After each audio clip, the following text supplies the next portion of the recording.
Okay, so as a part of the syllabus, we'll be having the same three parts in this particular unit: pointers, pointer applications, and preprocessor commands. But this is a very small unit compared to the remaining four units.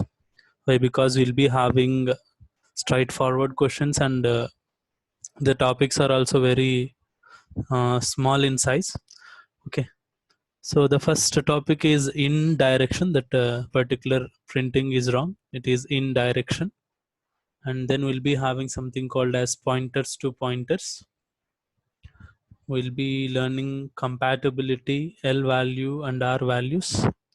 After that, once after learning the pointers, we have to learn how to use the pointers in arrays and memory allocation functions. We'll be seeing all these topics regarding pointer applications.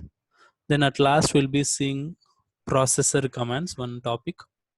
In this particular unit, we'll be having mainly three damn sure questions in your exams. One is processor commands in one set, and another one is pointers and pointers to pointers. This is the second question. The third one is memory allocation functions, and the fourth one is either compatibility or pointer arithmetic. Any one will come. So main questions are your pre-processor or processor commands, memory allocation functions, and then the basics of pointers, that is pointers and pointers to pointers. These three questions will come in one of the sets. The remaining topics can be coming in other set. Okay, we will go into the topics one by one. Bear with me, we'll be having a very long session.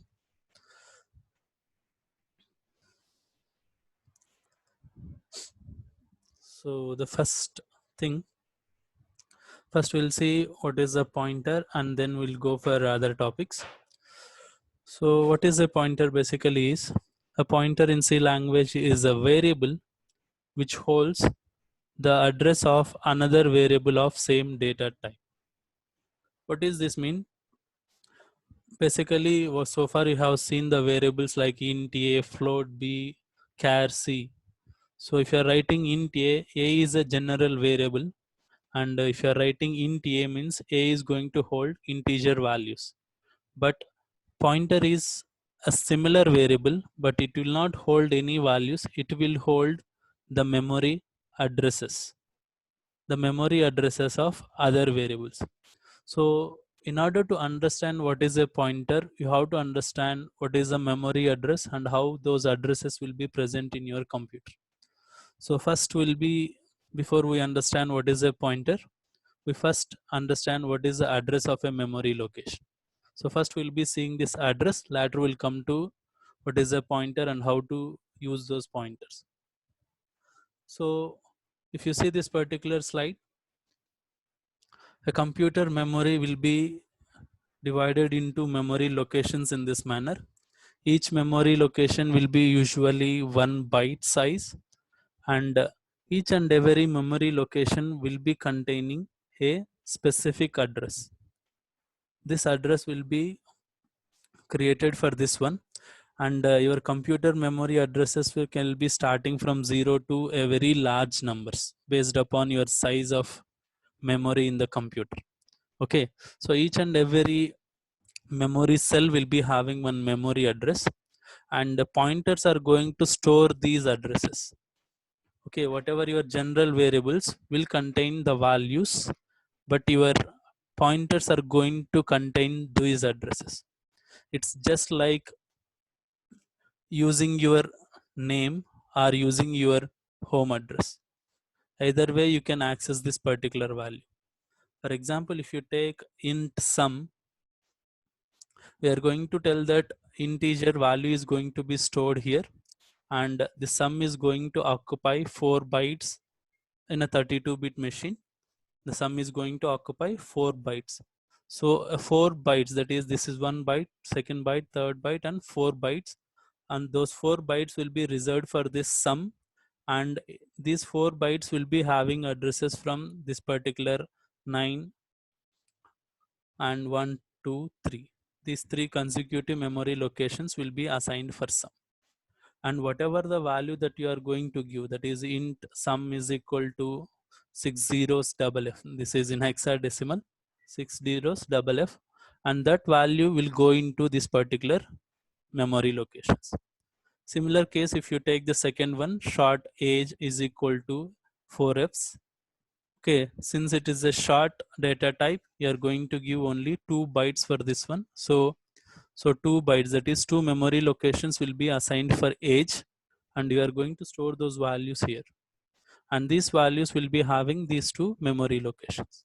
So the age will be having this memory location, and sum will be having this memory location. In the similar manner, if you are using a double, you are going to assign 8 bytes. If you are going to, this is a pointer, you are going to learn later. Okay, so basically any data type will be assigned some memory locations, and each and every memory location will be having one address. So whenever you want to print the sum, you can print the sum directly by using the name sum, or you can print the sum by using this address. Anyway, both will, you can use any of this one. So far you have been using only the variables. If you want to use this particular addresses, we are going to need the pointers. So with this knowledge of having or knowing the addresses of each and every memory locations, remember you cannot, each and every computer will be having its own addresses. So whenever you execute pointers program, one system will be giving one answer, another system will be giving a different answer. Why? Because each and every memory location will be having its own addresses, and they will be different in each and every computer. Okay, so coming to the address, let's go back. So whenever you declare or define a variable in C language, a memory location is assigned to it, and in which you are going to store the value. So whenever you declare int var is equal to 7, so var will be assigned 4 memory locations, that is memory location, and you are going to store 7 value in those 4 memory locations. Now we can easily check this memory address by using the ampersand symbol. This ampersand symbol is otherwise called as address of symbol. Okay, if you want to find the address of any variable, we can use this ampersand symbol.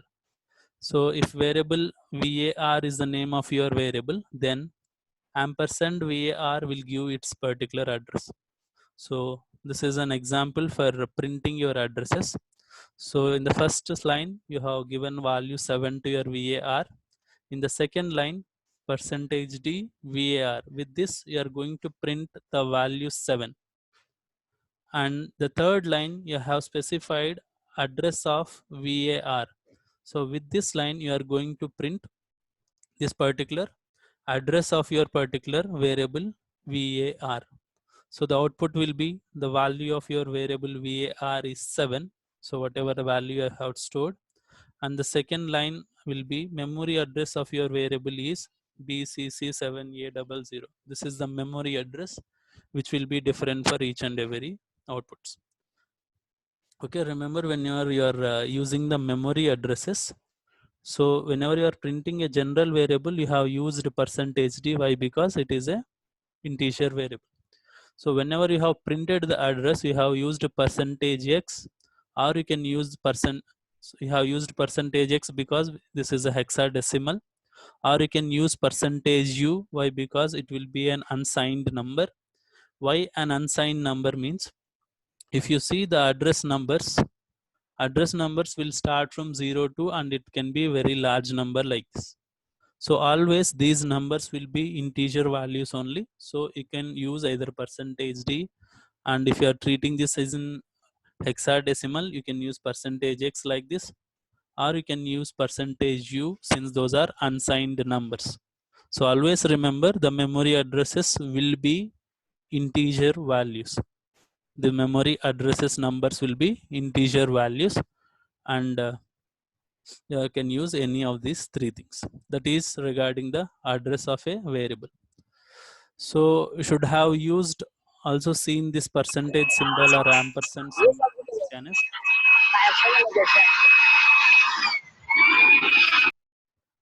Okay, you should have seen this particular thing in scanf where we have mentioned ampersand var. So scanf percentage d ampersand var or address of var. What is this line specifies that whatever input you give, that is, this will be used to store the user inputted value to the address of that particular variable. That is, whatever input you give in your monitor, that particular input will go into the address of this particular variable. That is the main thing about writing ampersand in your scanf. Okay, so this is about knowing the address of a variable in C language. With this, we'll come back to the concept of your pointer. So whenever a variable is declared in your program, your system will allocate an address to that particular variable. Okay, this location has its own memory address number, which we have seen in the previous thing.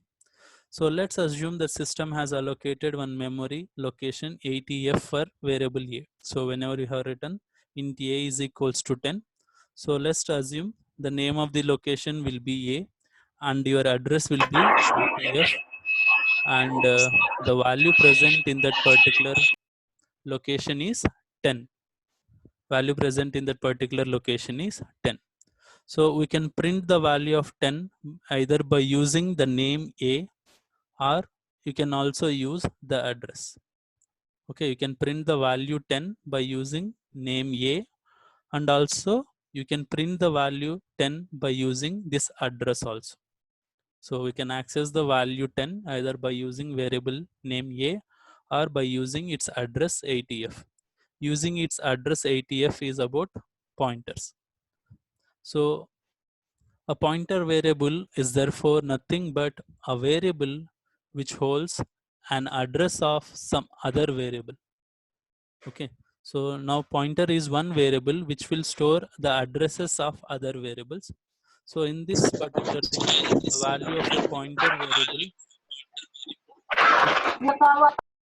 value of a pointer variable gets stored in another memory location. So let's see this one. So this is your general variable a, which contains 10 with address 80F. So there will be a pointer variable. This pointer variable will contain the address of a, that is 80F. It doesn't contain general values, it can contain only address values. Remember, this is also one variable, so that variable also will be having its own address 82C. Okay, so a pointer is nothing but a variable which will store the address of another variable. This is a pointer. So next we'll be seeing first we see what is the benefit of using pointers in C language. Later we see how to write pointers in our programs. So using pointers, you can efficiently handle your arrays. We'll see that in the latter parts of these slides. Okay, we can efficiently handle your arrays and structures also.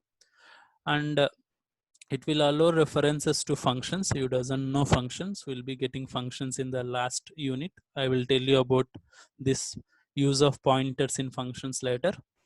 And the next one, it reduces the length of execution of program and time as well.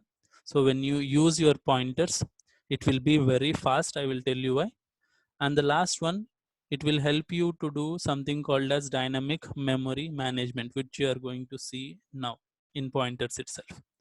So main thing about your pointers is you can access your memory completely. That is, whatever memory you have from 1 GB to 100 GB, whatever may be present in your computer, you can access each and every part of the memory using pointers.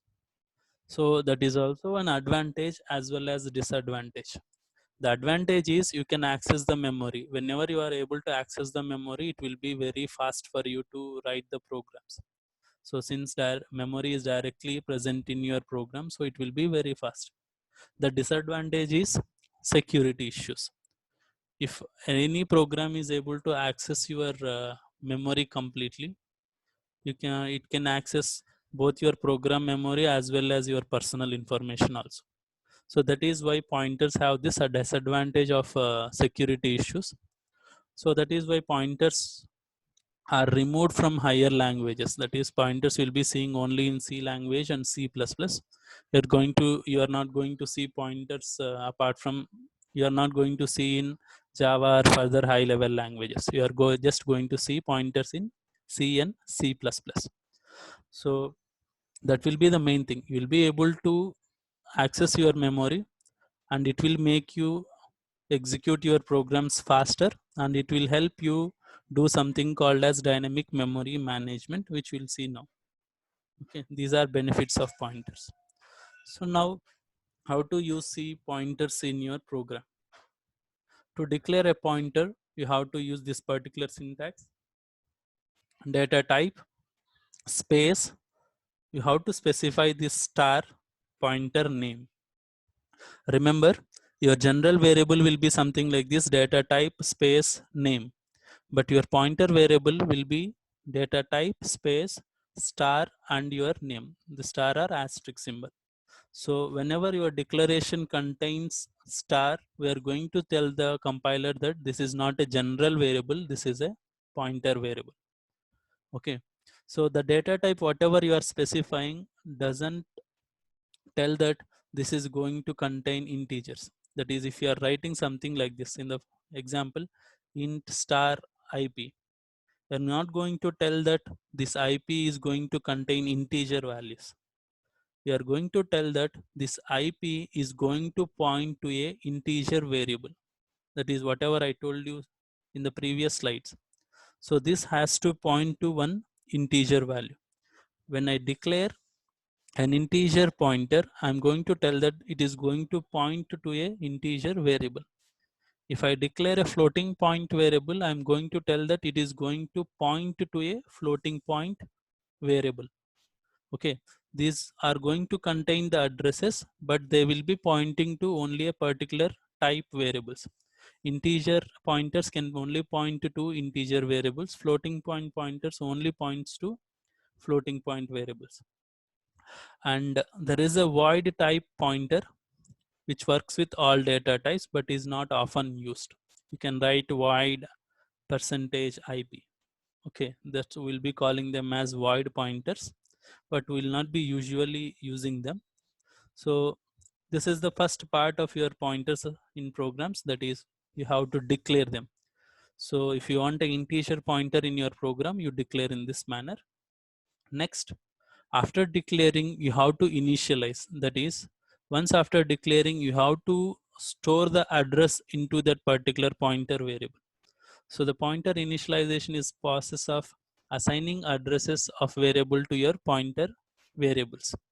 So the pointer variable can only contain addresses of other variables of same data type. As I told you, integer pointers can contain the addresses of integer variables only. They cannot contain the addresses of other variables. So to access the address, we'll be using the ampersand symbol. So to initialize, these are the following steps. So in this program, what you have written is, first you have assigned a value 10 to your general variable a. Then you have declared a pointer variable ptr. So next we have initialized the pointer variable with the address of a. Okay, ptr is equal to address of a. This is called as initialization. So first you have to declare, then initialize. Once you initialize, you are going to tell that ptr is pointing to a. Okay, that is the second part. So pointer variables always point to variables of same data type only. So this is another example. If you see this one, you have first declared a floating point value, and then you have declared a integer pointer. So if you assign ptr is equal to address of a, we are going to get an error. Why? Because your integer pointer cannot point to a floating point value. It can point only to a integer value. That is a error. And last one, if you don't want to initialize to any pointer, that is, here you have initialized to a. If you don't want to initialize your pointer, you can initialize it to null. That is, I'm going to say that if you don't want to give value into your general variable, what you are going to do, you are going to give the value as 0. So in the same manner, If you don't want to point to any pointers or any general variable, you can point it to null. So we have to write it in caps, NULL. So this is not going to point to anything, just it is a null pointer. Okay. So this is a initialization thing. Later you can again assign it to another things also. So that is the second part. We have seen two parts. One is declaration. The second one is initialization. The third part is using your pointer to access these particular variables. As I told you, you can print the value of a by using a, or you can print by using its address. So once a pointer has been assigned the address of a variable, to access the value of the variable, pointer has to be dereferenced by using indirection operator or dereferencing of the operator asterisk. So this is the most confusing part for you.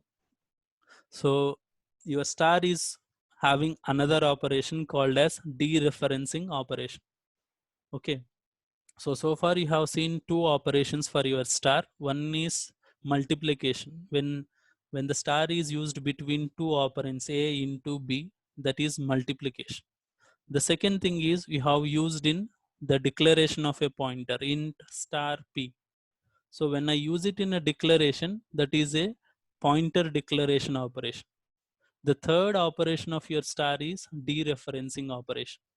So the dereferencing operation is, so to understand that one, you see this. So first you have declared a general variable and a pointer variable. Then you have assigned a is equal to 10. Then you have initialized p is equal to address of a. Now p is pointing to a. So dereferencing operation is this one, star p. When I write star p, it tells that I have to print the value at the address of p. That is, p is going to contain one address, and what is the value present at address? That operation will be calling it as dereferencing or indirection operation. Indirectly, you have to print the value of a. Okay, so printf percentage d star p means this is indirection of p or dereferencing p. So this will indirectly print the value of a. So this line will print a. Next, printf percentage d asterisk address a. So p is nothing but address a. P is nothing but address of a. So again it will print the value of a. So this line address a, it will print the address of a. Okay. Next, this line will print what is the present in P, that is the address of a. It will print the address of a. This line address of P. So P is also one variable, even though it is a pointer, this is also a variable. So it will be having its own address. So it will print the address of P here. So this is the explanation of this particular thing.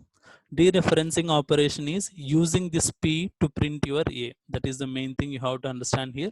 Using P or using your pointer to print your general variable. That is dereferencing operation. So explanation is, the previous examples explanation is this one. Next, the complete program to understand your pointers is, so first you have initialized I is equal to 10, int I is equals to 10, that is a general variable. Then you have declared a pointer a. Next, I have given a is equal to address of I, that is now a is pointing to I. Next, the address, you can print the address of present in a by using this one. So this line, the address of variable I is 2686728. So this address will vary from one computer to another computer. The next one is, the second printf statement is value at the address which is stored by the pointer is star a. This is the dereferencing operation. So a is 10. So a is indirectly pointing to I. So a will dereference 10. So these three steps, that is declaration of your pointer, then initialization of your pointer, at last dereferencing of your pointer. These three steps you have to understand as a pointers. Okay. This is about basic pointers. Next, we are going to see something called as pointers to pointers or pointer to a pointer. So we'll be calling it as double pointer also.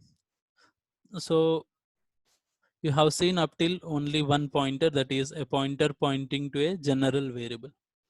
So as I told you, pointers also will have its own address, and if you want to store the address of those pointer variables, we are going to use double pointers. Okay, pointers are used to store the address of other variables, but if you want to store the address of those pointer variables, then you again need a pointer to store it.